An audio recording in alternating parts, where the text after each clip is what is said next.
দেখো বন্ধুরা, যে চিংড়ি মাছগুলো নিয়ে চলে এসেছি ও আজকে চিংড়ি মাছের দো পেঁয়াজ করব। তার জন্য আগে পেঁয়াজ ভেজে নেব। আগে পেঁয়াজগুলো তেলে ভেজে নেব।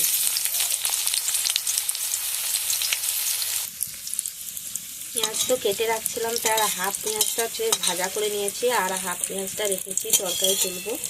আর আলু আলু টালু সব কেটে নিয়েছি।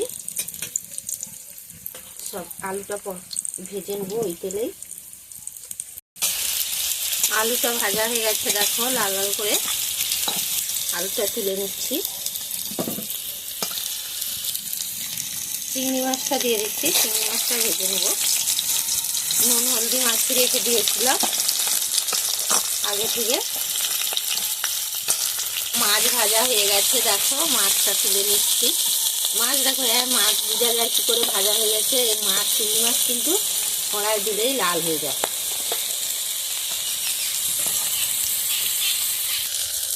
ওই মাছ ভাজার তেলে আর একটু তেল দিয়ে দিয়েছি, আর তাইতে দারুচিনি, এলাচ আর লবঙ্গ দিয়ে ফোড়নে দিয়ে দিচ্ছি। আগে থেকে যে পেঁয়াজটা কাটা ছিল পেঁয়াজটাও দিয়ে দিচ্ছি।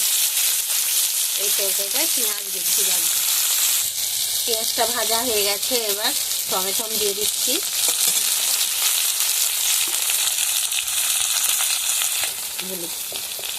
হলদি গুঁড়ো দিয়ে দিয়েছি, লঙ্কা গুঁড়ো দিয়ে দিচ্ছি, জিরে বাটা দিয়ে দিচ্ছি,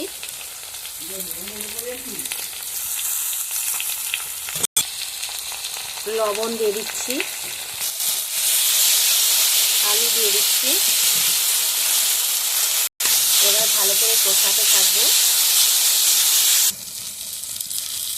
মশলা থেকে তেল ছেড়ে গেছে, এবার ভাজা চিংড়ি মাছগুলো দিয়ে দিচ্ছি।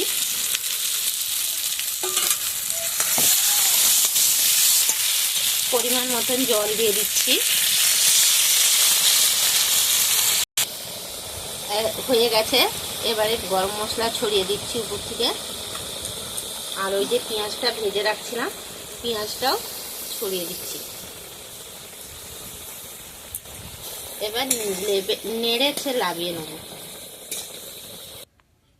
তরকারি কালারটা কত সুন্দর এসছে দেখো বন্ধুরা। ভিডিওটা ভালো লাগলে লাইক কমেন্ট শেয়ার করে দেবে।